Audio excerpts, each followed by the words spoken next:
Good evening to all of you. Good evening. Thank you, all the participants. So we have to do all the jobs today together because there is some technical problem here. We have to admit all the participants at a time anyway. So we are going to start now. Good evening to the Honorable Speaker, Mr. P.R. Aqeel Ahmed, President of our association, Mr. Arnab Jha, Coordinator HR Committee, Mr. Ratan Chaudhary, and all participants. We are going to start today's webinar on Indian footwear industry, pre-COVID, post-COVID, and way forward within a few minutes. This event is an initiative of our HRD Committee of Indian Leather Technology Association. The committee has planned to organize a series of such programs for the growth and development of leather, footwear, and leather goods industries. So after the deliberation is over, Mr. Aqeel Ahmed will reply all the queries. Participants are requested to keep themselves in mute form and they can unmute yourself at appropriate time. In case all questions are not possible to be replied due to limitations of time, kindly send your question to email ID of Indian Leather Technology Association for onward submission to the Honorable Speaker. The session will continue for approximately 1 hour. We request all participants to give a patient hearing and help us to complete the event effectively. You can also participate in Facebook Live for this event. Today on the chair, Mr. P.R. Aqeel Ahmed, the Honorable Speaker, Mr. Jha, Honorable President of ILTA, myself, Sushanta Mollik, General Secretary of ILTA, and Mr. Ratan Chaudhary, Coordinator, HRD Committee of ILTA. Now, I request Mr. Jha to deliver his welcome address.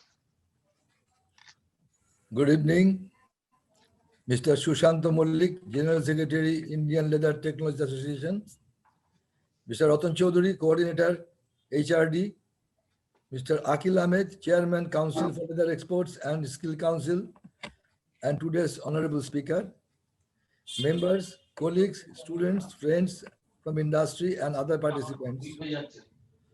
I, on behalf of ILTA, welcome you all to join the webinar titled Indian Footwear Industry, Pre-COVID and Post-COVID and Way Forward. The footwear industry in India was doing remarkable business with continuous growth.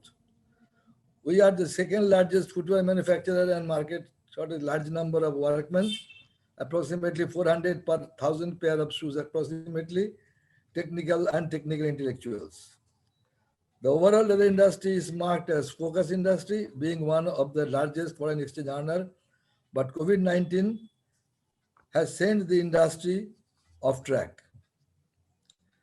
Country's business almost became disrupted due to weaker consumer sentiment, closure of shops, depleting consumers' income, and consequently drop in revenue. Flight of labor is another factor that has and will affect the production. Some corners assume that normalcy will come from autumn winter 21 onwards. We have to convert all operations perfect, increase our efficiencies, especially increase in productivity, reduce cost, on-time delivery, reduce lead time, etc. We have to produce sustainable products and tune better every day to become more competitive than others. We, along with our CLE, expects India to pick up the footwear exports once the coronavirus pandemic settles down. It is at this juncture, on 11 September 2020, Department for Promotion of Industry and International Trade, Ministry of Commerce and Industry, Government of India, has established the Development Council for Footwear and Leather Industry comprising of 25 persons having one chairman and one member secretary. The 27th has covered all related departments for coming 2 years. Apart from the above, it is assumed that with us, with US Chinese relations tense, the footwear and the Indian shoe market may have share in US market, imposing anti-dumping duty on Chinese footwear is of another positive effect.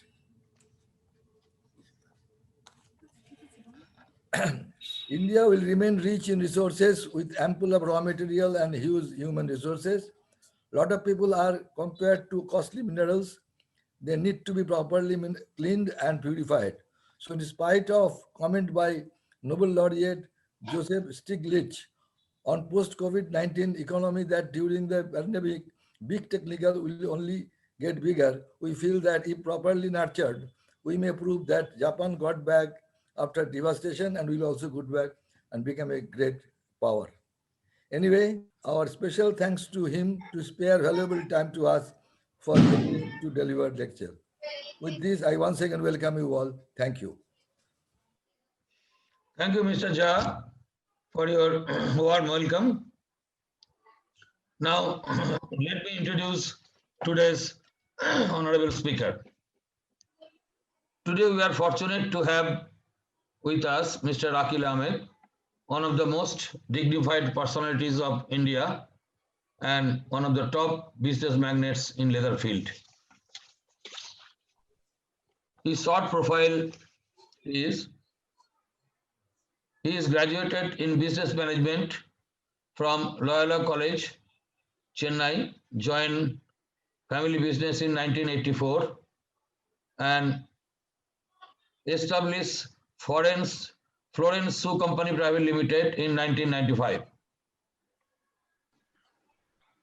He is the chairman and managing director of Florence Shoe Company Private Limited. He is also the chairman of Council for Leather Exports, a Government of Commerce and Industry Ministry department. He is also the chairman of Leather Sector Skill Council under Ministry of Skill Development and Entrepreneurship, Government of India. He is co-chair of CII, National Committee on Footwear, Leather and Leather Products. He is also the governing body member in Footwear Design and Development Institute, FDDI, under Ministry of Commerce and Industry, Government of India. Member of Research Council of CSIR, CLRI, under Ministry of Science and Technology, Government of India. Managing Committee member of Federation of Indian Export Organizations, set up by Ministry of Commerce and Industry, Government of India.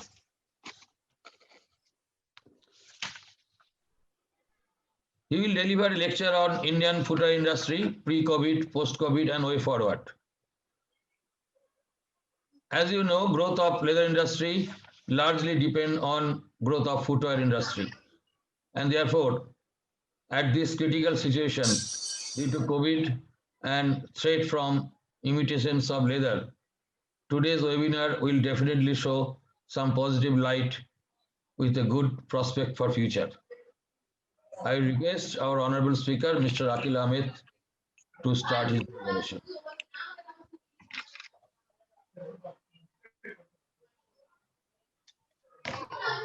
Can we request all to mute, please? I think there are a lot of noises coming.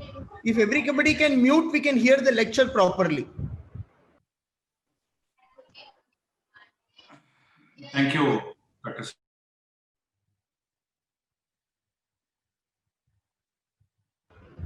Aqeel sir, you are muted. Mr. Aqeel, please unmute yourself.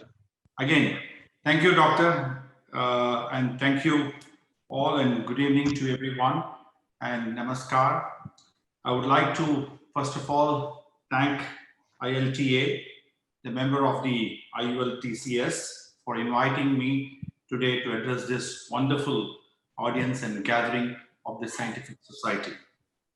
I would also like to especially thank Sri Arnab Jha, the President, Mr. Ratan Chowdhury, HRD Committee, and Mr. Malik, General Secretary, ILTA, and for organizing this event. And also special thanks to Sri Jagannathan, ILTA Southern Region Chapter President.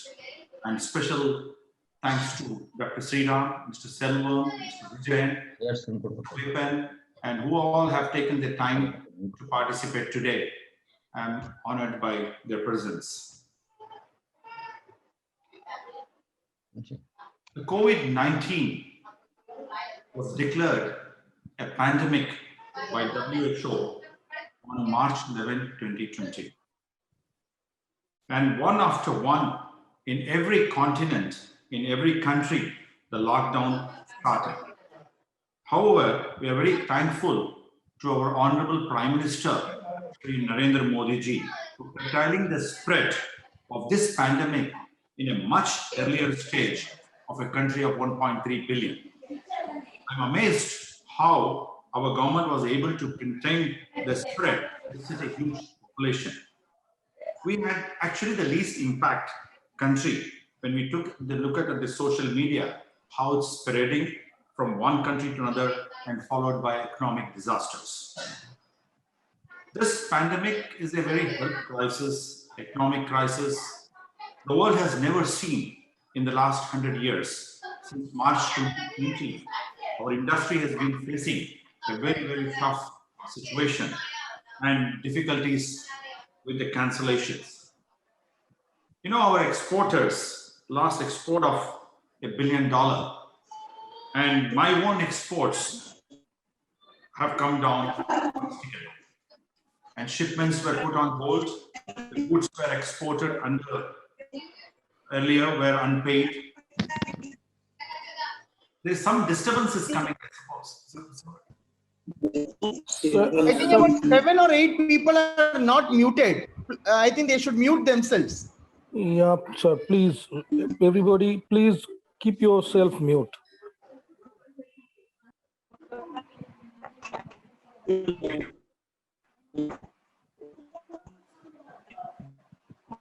Aqeel sir, I think they muted you. The goods exported earlier were unpaid, and foreign companies are continuously declaring bankruptcies.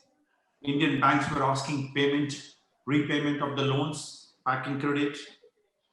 This was the scene in early April 2020. However, we came out of this disaster and crisis. We have to admire the industry today and the leaders and exporters of this community who have overcome the situations so fast. We thought the world is going to end, but we never thought it's a new world, new life, new normal, and a new beginning. As a chairman of CLE, I had a very challenging job, and I'm sure CLE will always remember me during this time as a chairman of pandemic. I don't think any other chairman will face another 100 years this pandemic. So I have probably get this title as a pandemic chairman. Well, so, I was, elected as a vice chairman of this council in the year 2017, as per the foreign trade policy 1520. CLE has to first elect the vice chairman, and then it has to be elected as chairman, and later on he becomes automatically a chairman. And I came without any oppositions from the industry members or any of them. So I was very honored and proud to serve as a chairman of the CLE. And very soon my term will also come to end. Before being elected as a vice chairman, I was also the regional chairman for South for continuously 3 years. Before that, I was a member of the Committee of Administration for 3 terms. And then before I was in a regional committee, all to put together, I was for 16 years in Council for Leather Export in the board and their activities. My own company, Florence Shoe Company Limited, which was started, like mentioned, in the year 95. I've just completed 25 years. My career started in 84. Altogether, I have a 36 years of experience as of date in this industry. I'm bringing this background for a simple reason that I have gone through a very, very long journey. I may not be the largest exporter of India, but I have gained a lot of experience and friends, and also the love and affection from the people of this industry. Therefore, and also I have to put my regards to my elders who have all supported me to handle my job so very successfully so far. You know, the leather fraternity as such, when we look at the data, if you look at 3 states, which is Uttar Pradesh, West Bengal, Tamil Nadu, and Delhi, NCR region, if you add, it constitutes to 88% of the India's export. Just this 3 state plus Delhi. Coming back to the topic given to me today is regarding the Indian footwear industry, pre-COVID, post-COVID, and way forward. But I will also add in COVID period what happens. So if you look at the pre-COVID, I would request to put the first slide, please.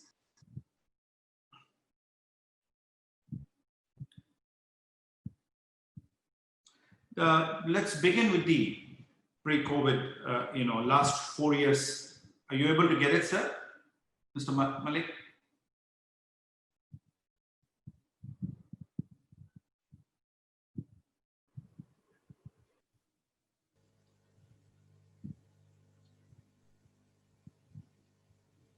Yeah, this is the status of the pre-COVID situation, where we have achieved 2016 and 17, 5.6 billion, 5.7 billion, and then 5.6, then 5.0.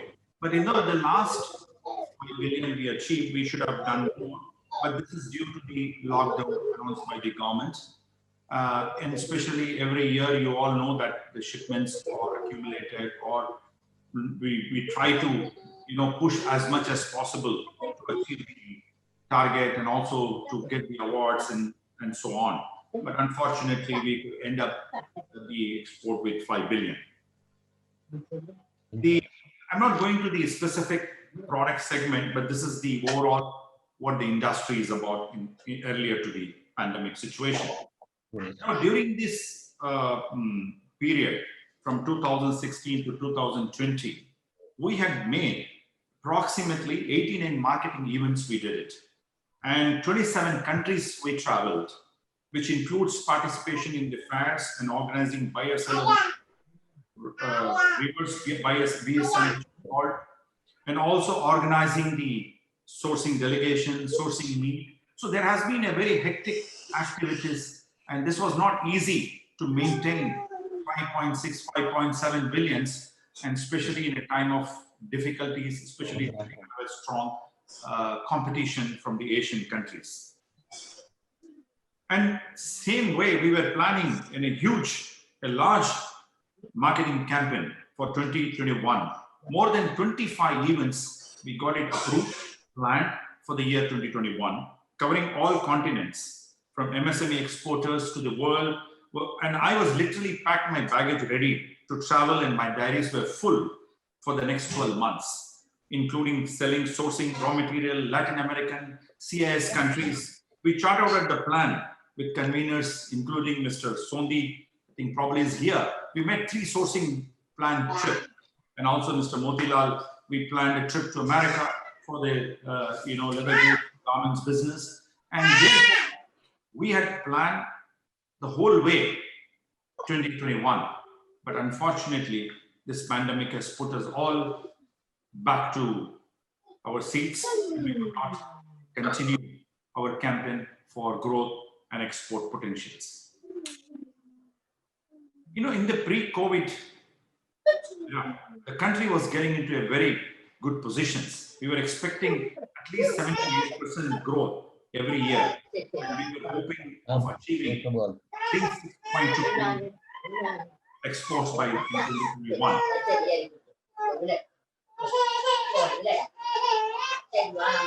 There is some child crying. Please mute.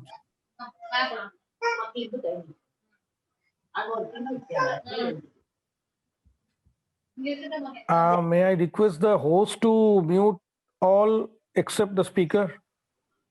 Probably that is better now. Yeah. All right, thank you. So coming back to the pre-COVID, the country was getting into a very good position. We were almost made a plan of 6.2 billion in the year 2021, but then of course this has caused a huge amount of setback to the industry, to the world, to everyone. Despite this reason, we were also having now a lot of programs, virtual programs we're doing, which I will come back to you, what the plan is for the future. The adverse impact previously, as I mentioned, the impact which has caused us the amount of stress that the industry have been going through. But very good thing is that we were able to achieve whatever we could do from April. So the April figure, I think we have here, I think that's slide number 2. If you can do the next slide. Yes, sir.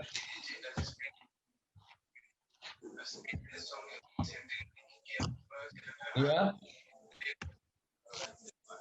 If you see here, so when you compare 2019 to 2020, see if you see April, it was minus 93%. You can imagine what the situation would have gone through with the exports community here. And then in May, it was like, 26%, June, it was about 62%. And then, in July, we had almost like, I'm talking about, we gained up to match 75% of the business. And then in August, we achieved 85%. I think the percentage it shows is slightly different, but in September, we almost achieved plus 0.06%. It was a very surprise to everyone. And I've been receiving, is this the correct figure, what you're giving? And I said, yes, it is the figure from the customs and also from Government of India, that we have achieved plus 0.06% in a matter of 6 months when the whole world was when the whole world was locked down and everybody difficulty. So according to me, I think as you see this figure, I'm very happy that in spite of having, the world never slept prior to COVID, but was forced to sleep during the pandemic period. In spite of that, also we were able to achieve at least to this level in September.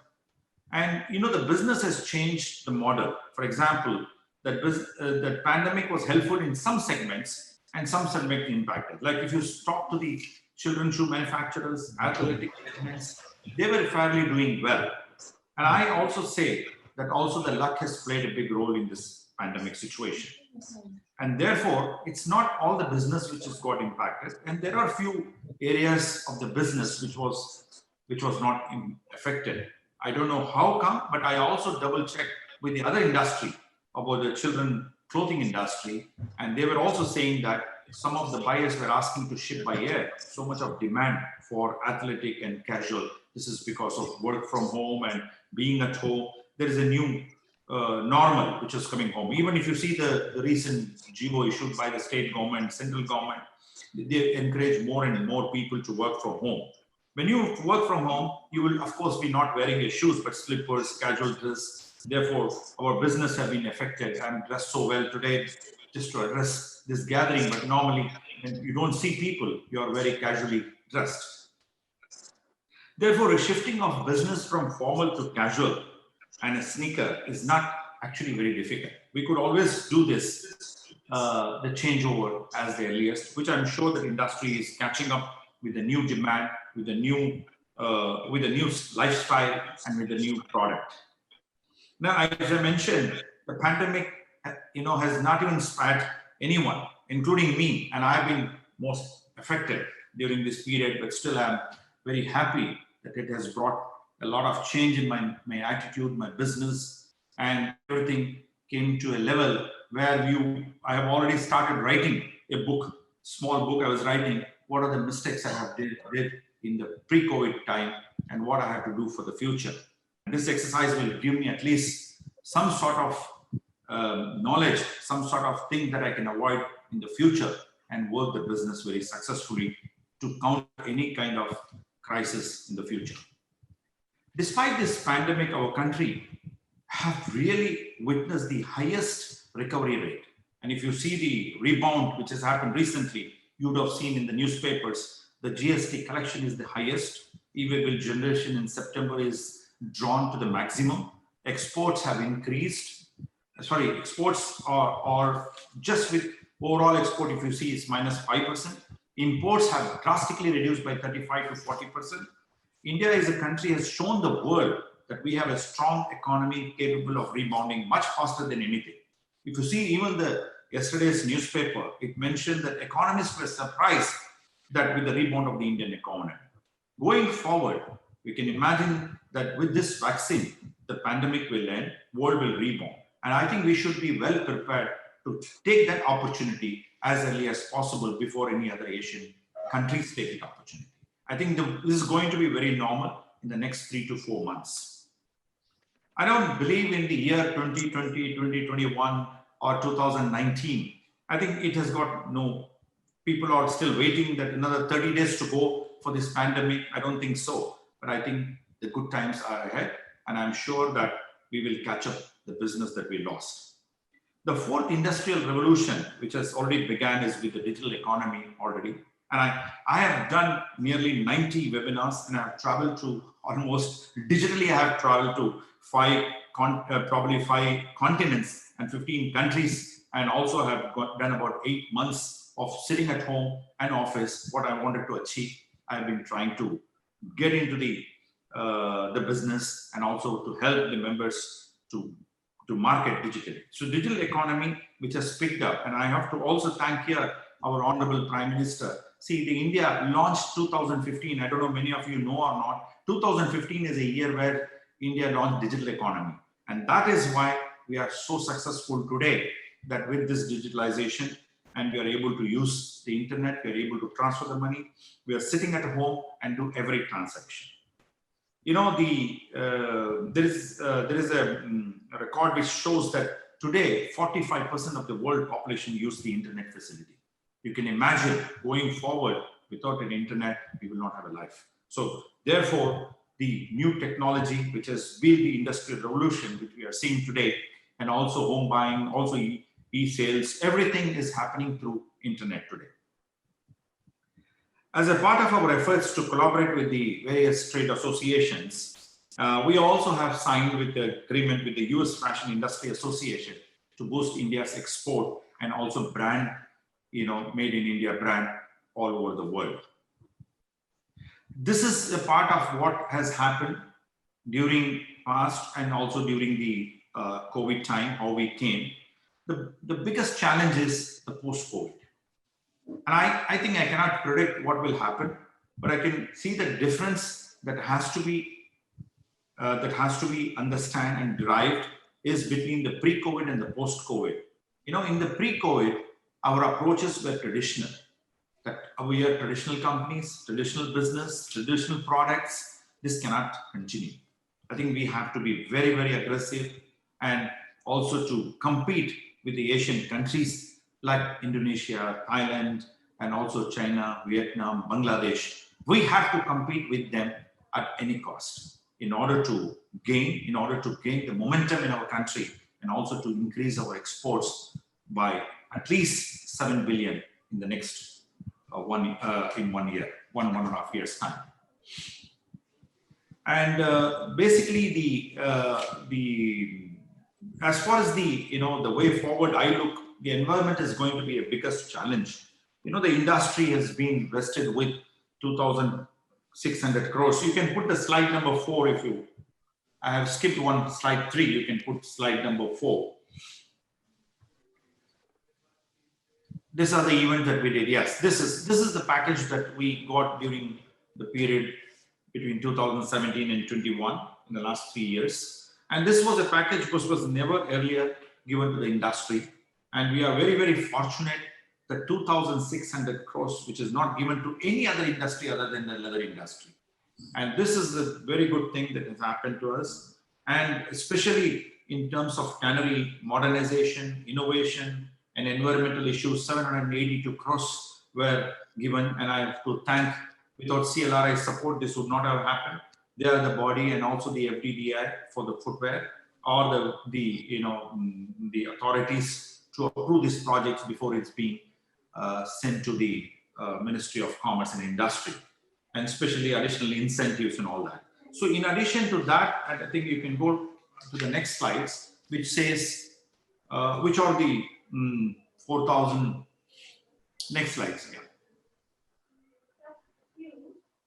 Yeah, if you can see here, you know, this is a proposed, it's not final, it's a proposed Indian footwear program that we have given to the Government of India, and also CLRI is part of it.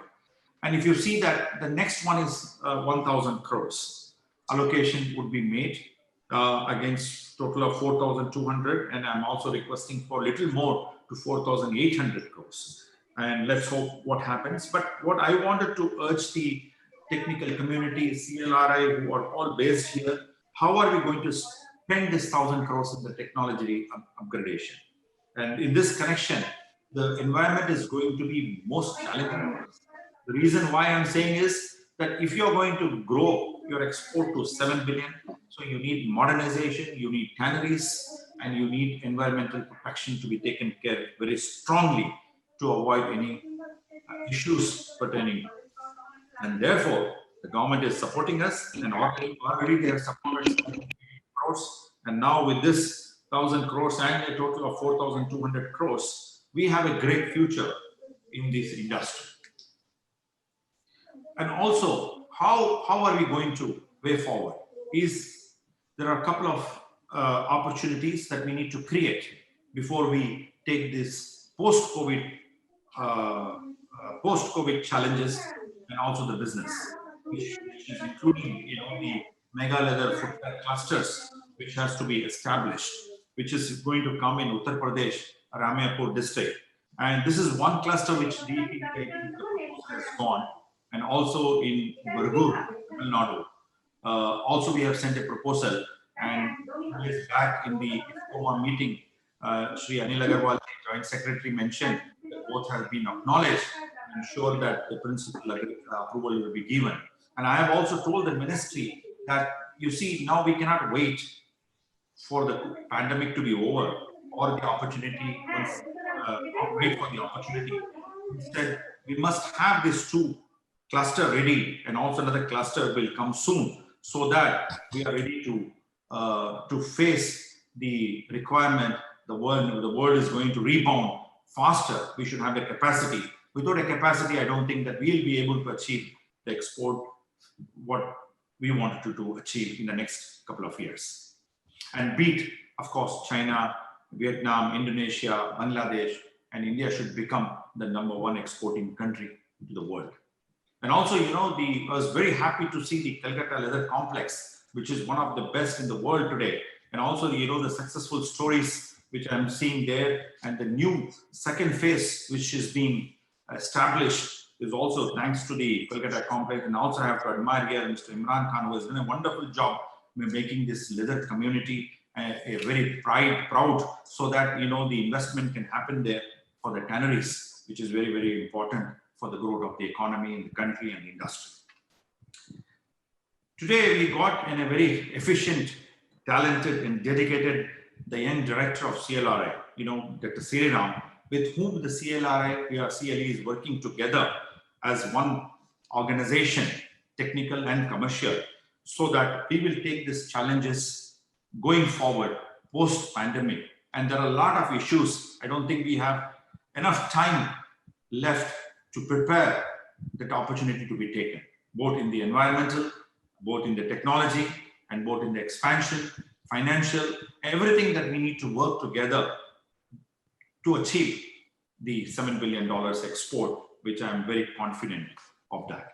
You know, the CLE also have got a fantastic organization, then we could do a great job together.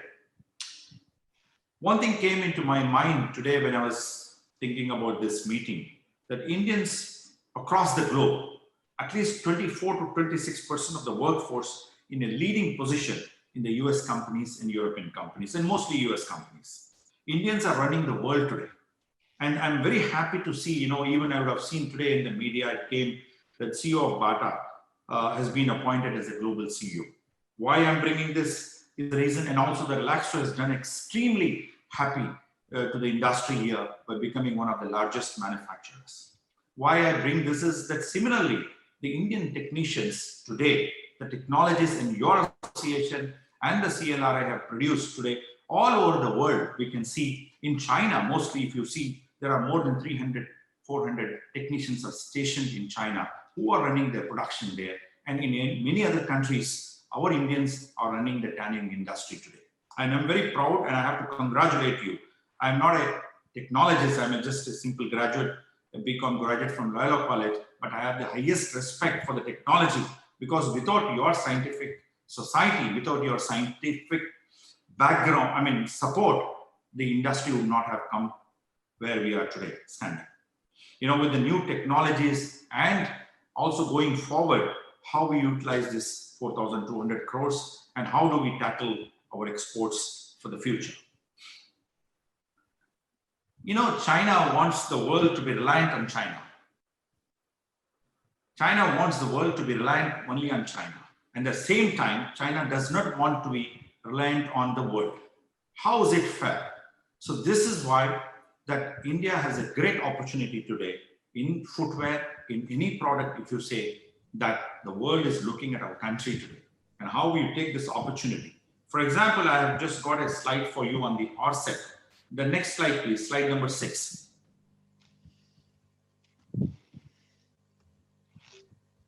If you see here, the India's export of leather and product to RCEP countries is about 567 million. And if you see that today, China constitutes 23%, Japan, and rest of the world, rest of the RCEP countries. When you go to the next slides, please. See, the import is 761 million. This is again an advantage to China. So the more and more we go, the more and more we are going to import the products. Therefore, this is the best decision that's happened to us. And also this is only, I'm talking about my industry, our industry.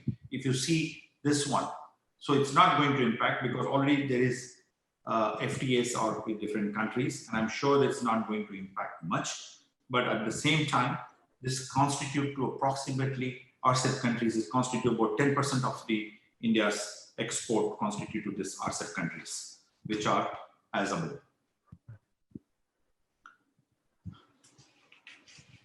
Yeah, you can close the slides, please. Yeah.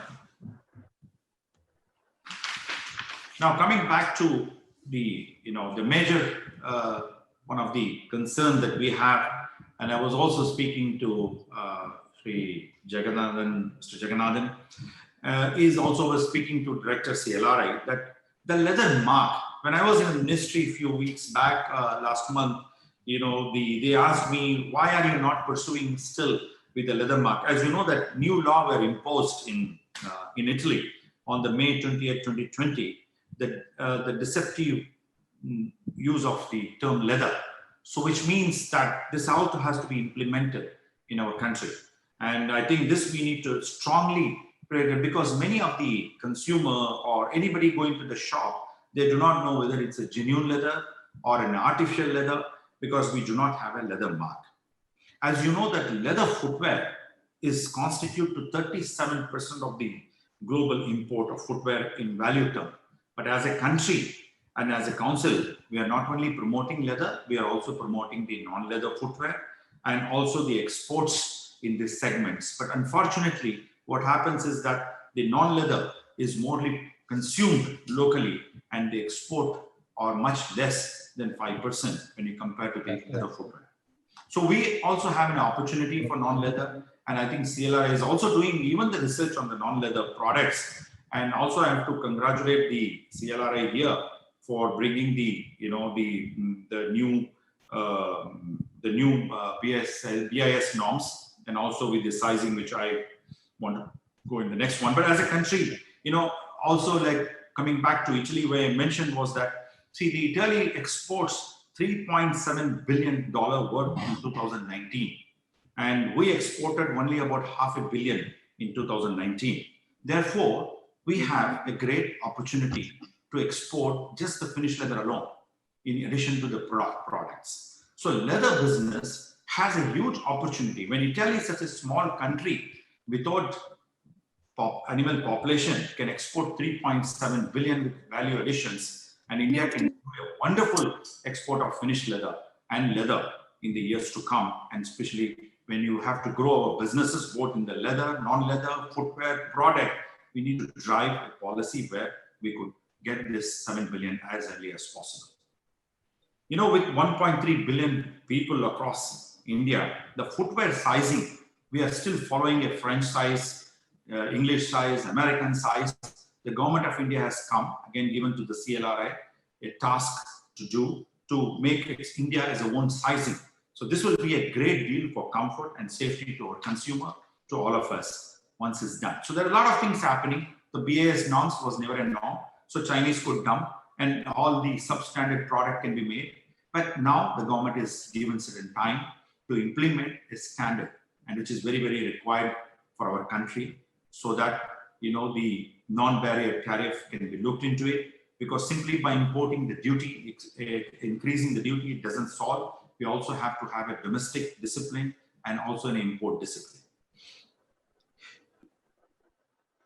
And post-COVID, what we are talking about is require an aggressive marketing. And I'm sure that with Atmanirbhar Bharat and also the component industry, we just concluded fantastically by the IFCOMA organization, this 4 days program, which is beyond, it's gone beyond the expectation, and they have done extremely well. And they're committed to produce the product in India so that we don't depend much on the imports. If you see today's foreign reserves, if you see our exports are much higher than our imports, which is very good. And I'm sure that our industry will soon adopt to this, and we have already adopted, because the imports which comes also is not the import of products, I mean components, it comes in the forms of the final product like shoes, handbags and things like that, which is industry is not responsible for it, but still we are turning around from 500 million to 5 billion, which is almost 7 to 8 times of our export, but still can be improved, and more domestic production should be encouraged so that we achieve real Atmanirbhar Bharat. Coming to the future economy, we need to differentiate between, you know, the need and greed. And I think what is need of the hour is very, very important for us. I always have 2 things in my mind to fight this pandemic: health and your financial stability.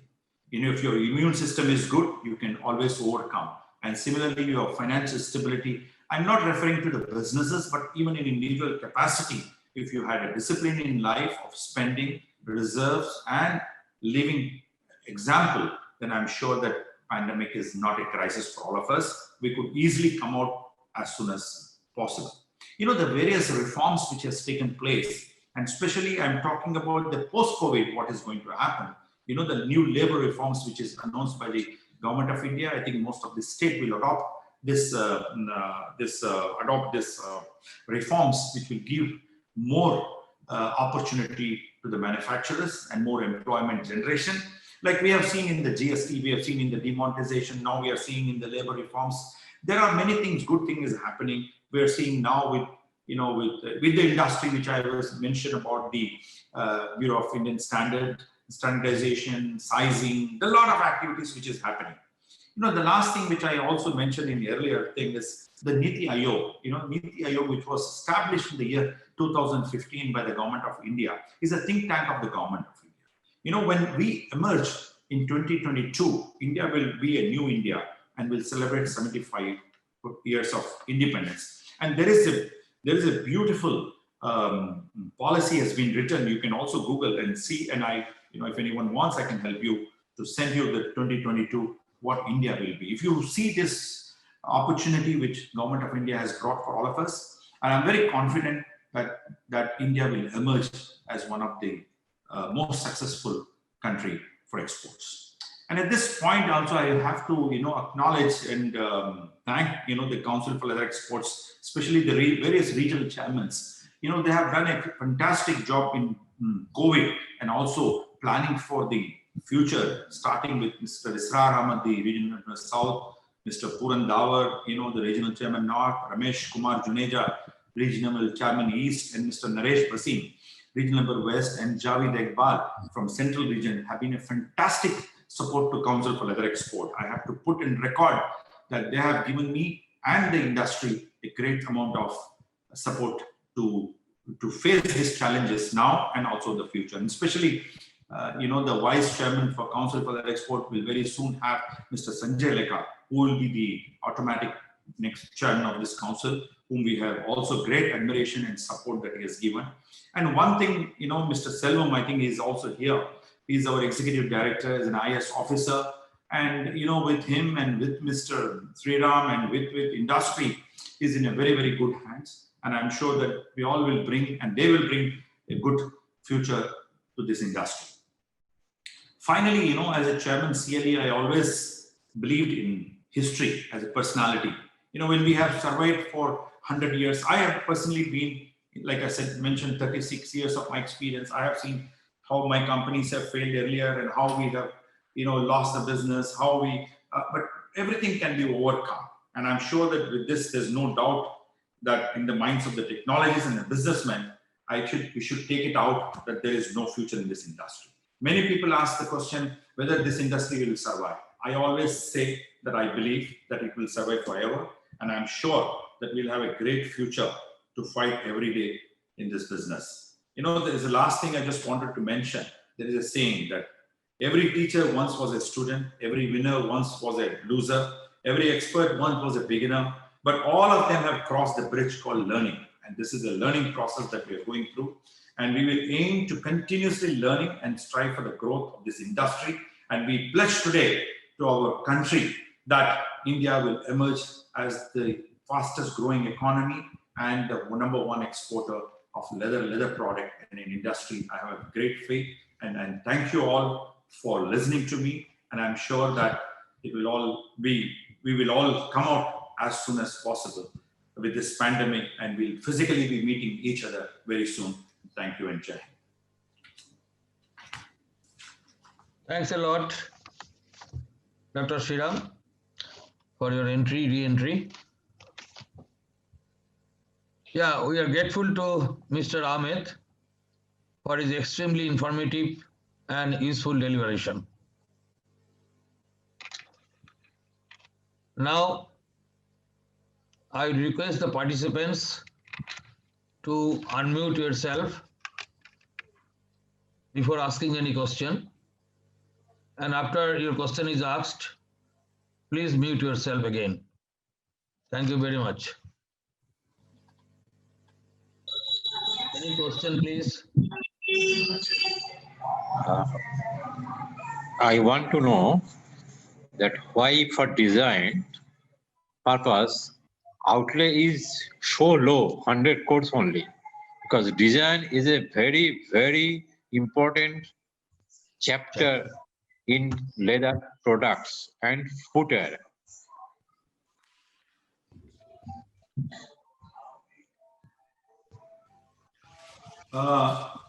You want me to answer? Kanak Kumar Mitro, K. Mitro,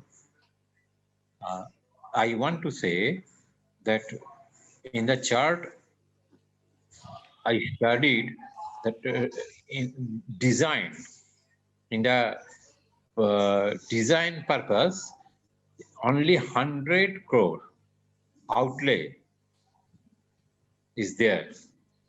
But why so low?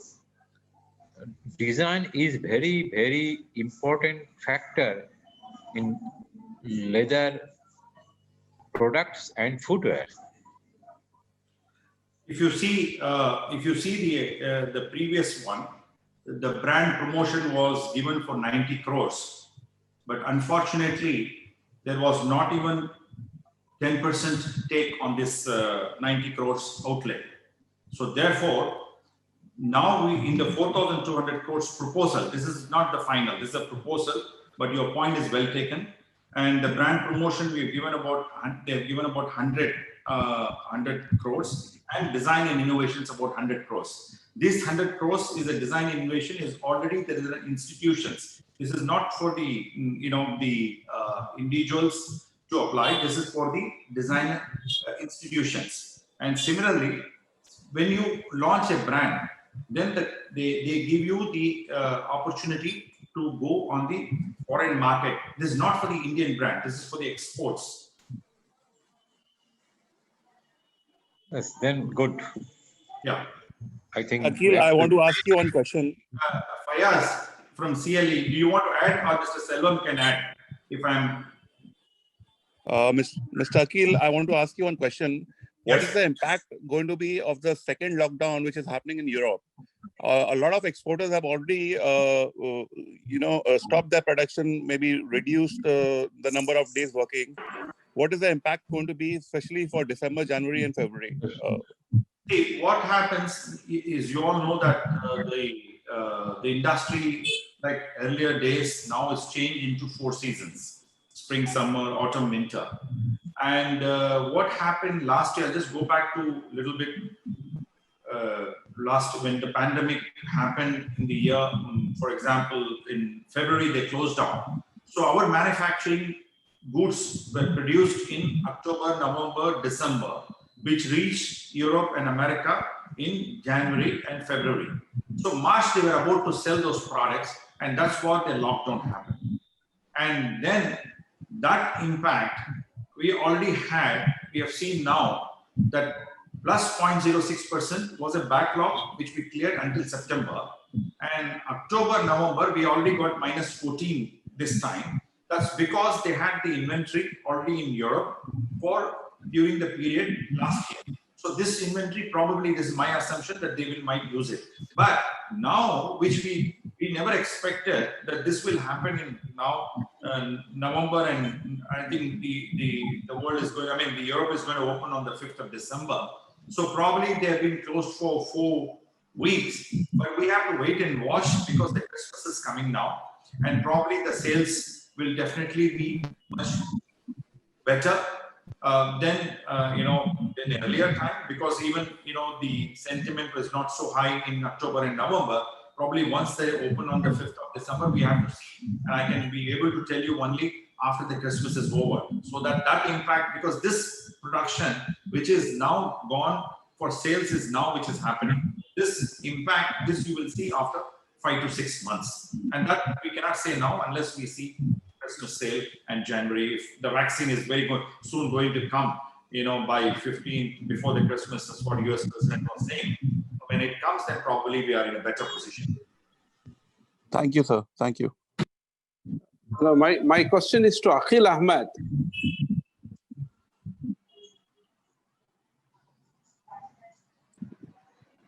This leather cluster in UP, why cannot have a leather cluster in South? Because India. No, when we have to see as one country and one, we have to see. We cannot say why not here, why not there, why not there. It's not the right way to say. But I think the cluster is coming in UP, and also there is a cluster. I mentioned that there is one in Bargur. We already have identified in South. And yesterday, I think just today, this morning, I have signed a proposal for Maharashtra also. Mumbai, the letter has gone to the Deputy Chief Minister, and we are going to have all over India. So starting is UP is the first, and then Tamil Nadu, and probably then and Calcutta is also there. So it will come. Thank you, sir. Thank you, sir.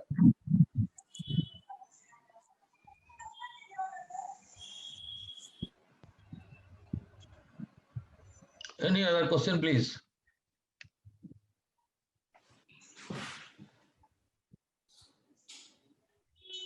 No other question, but you are getting afraid of next few months only. There is a question in chat. How should component sector integrate with footwear industry to grow exports front? Please throw some light on how to improve upon the component design. Can you repeat? Can you please tell me? How should component sector integrate with footwear industry to grow on exports front?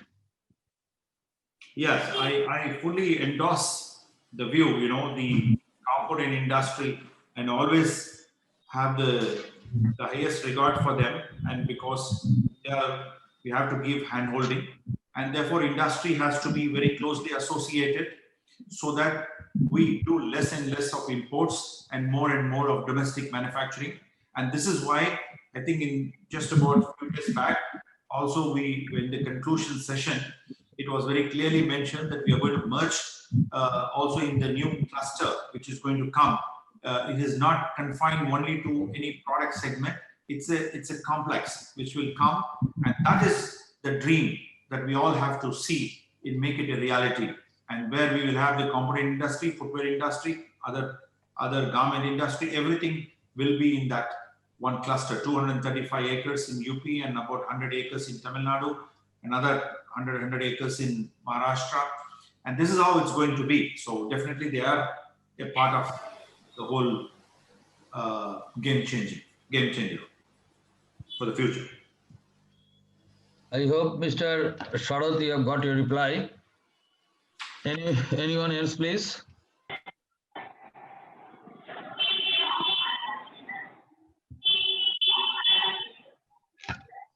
Mr. Aqeel, I have a question because I normally could not ask anybody in Eastern India, but I know I could get a good answer from you, at least a prospective reply. That you might be knowing that in Eastern India, footwear was one of the pioneer industry for 30, 40 years back. But now we don't have any prominence in footwear industry from eastern part of India. So what is the problem? What is the area we should look after, and what are the things we are not able to cope up? That's why this situation came up.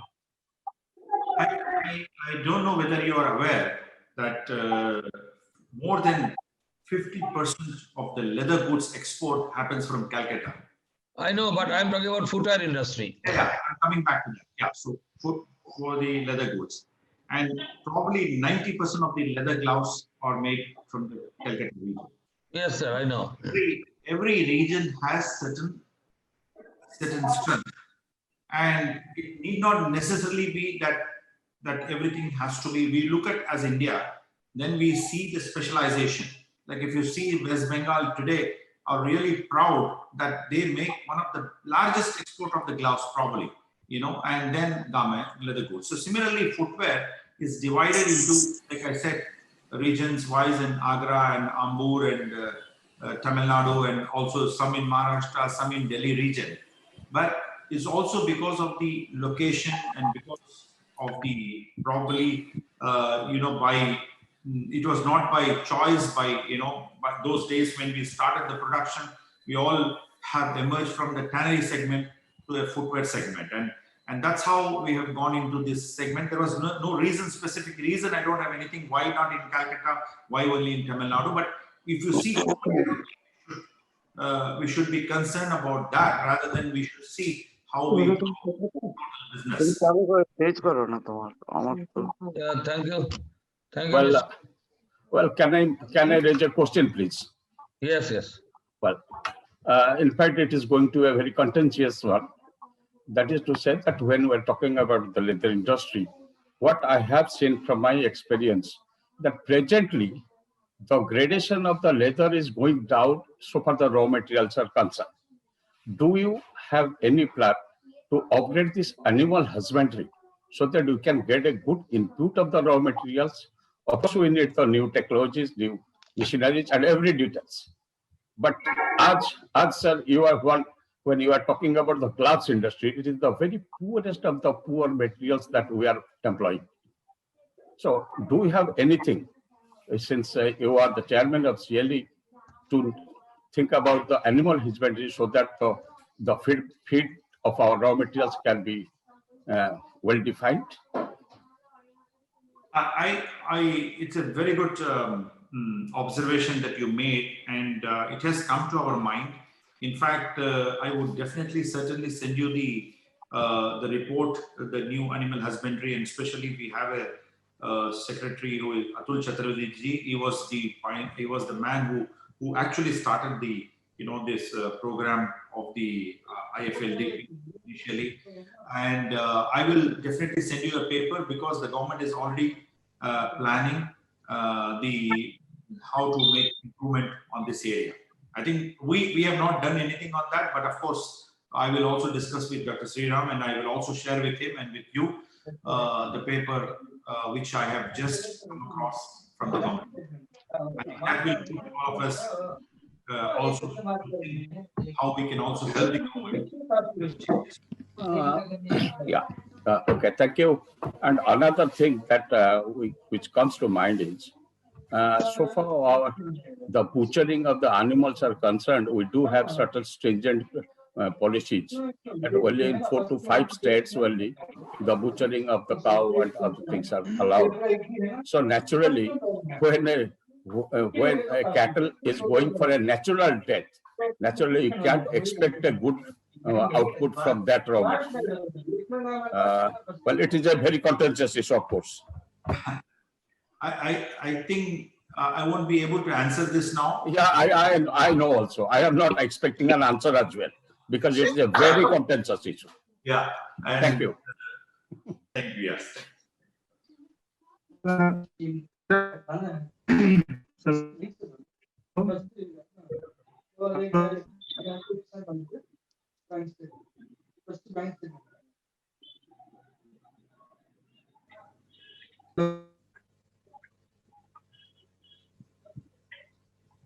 Is someone is speaking or?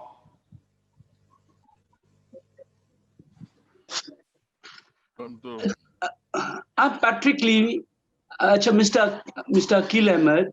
I want to bring to point one thing. Like Indian raw hides, most of the raw hides are all flayed by hand, right? And because of hand flaying, there are a lot of flay marks on the hides. You see, when animal hides are flayed in Western countries, they're all done in a mechanized way. So we are able to avoid the flay marks. Something like not be started in India, where animals can be flayed in a mechanical way so that we can avoid the flay marks.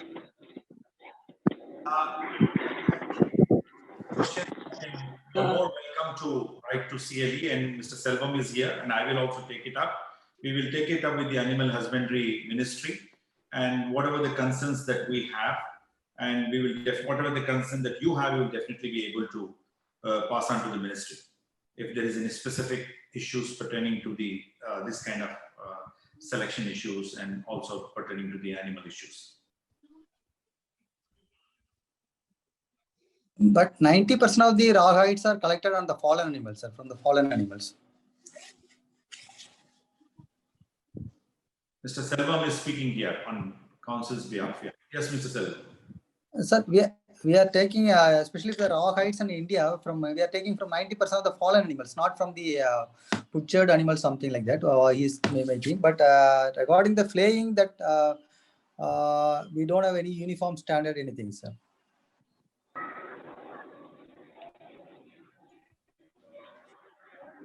We will, once we get a request from them, then probably we can study, and also I'll get the data from the Animal Husbandry Department, which the government is doing now. Various improvement programs they have done, and that we will, study, and then we'll come back to whoever is having. Yes, sir. There is a No sound. Basically, I wanted also to touch upon Mr. Jagannathan and also the president, Mr. Arnabji, and the faculty here. You see, you are the technology for us. You are the scientific society for this industry.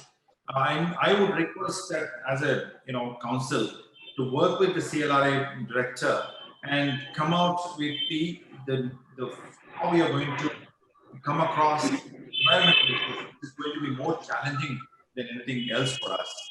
And especially how we're going to, like I mentioned, 1,000 crores is allocated to us, and also the salt disposable is an issue, and ZLD also the sustainability is also an issue. The cost is an issue. I think you have such a wonderful scientist in your organization. I was told that more than 700 people are member, which is almost like half of the council. So you should be give advice to us. Time to time you write to us, and that will give a good for us also to represent the government, including the past today. Thank you, Mr. Any concerns that industry has. Nothing is heard. Thank you, Mr. Aqeel Ahmed. Thank you, sir. Thank you. So I think if there is any other question from anyone, they can send to our email ID. Yes, we can forward to our honorable speaker for his response. Now we have just two appeals to you, sir, Mr. Ahmed, that our association has planned a series of programs mainly for knowledge building, growth and development of leather and its allied industry. In doing so, we will be requiring your kind support and guidance. Please extend your cooperation whenever we require it. That is one appeal. I'm not able to hear you. Louder.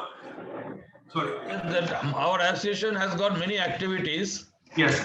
In future for the growth of development of the leather and allied industry. Mainly on the academic front and the development front. Yes. So in doing so, we'll be requiring your kind support. Of course, yes. So kindly extend your cooperation whenever we need it. Definitely. Mr. Selvam is also here, and we will tell him, and of course. Yeah, we usually get support from CLI. Dr. Sriram is there.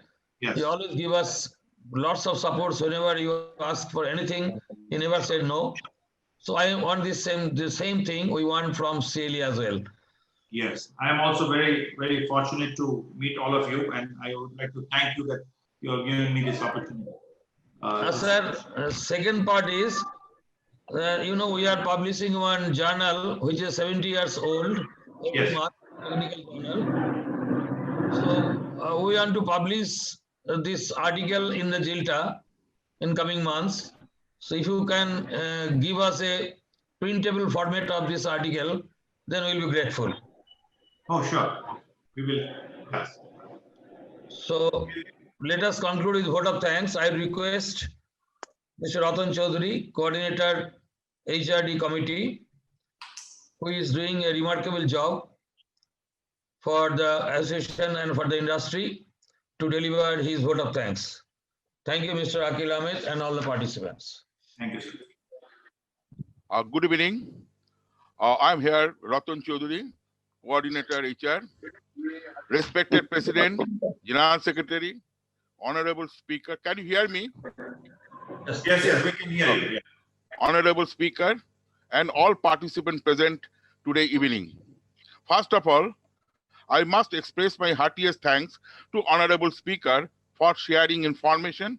Secondly, I must thanks to Dr. Sriram, our Vice President and Director of CSR, CLRI, and Mr. Jagannathan, our President Southern Region, for making this event successful. Lastly, I must thank to all participants to make it success, and in future, same support and cooperation we expect from yourself. Now, before concluding my talk, I like to inform you to present our next webinar on 9th December at 7 p.m. IST on employment opportunity on footwear industry. Invitation to be sent shortly. With this, I conclude the webinar. Good night. Thank you, Mr. Chaudhary. Good night to all of you.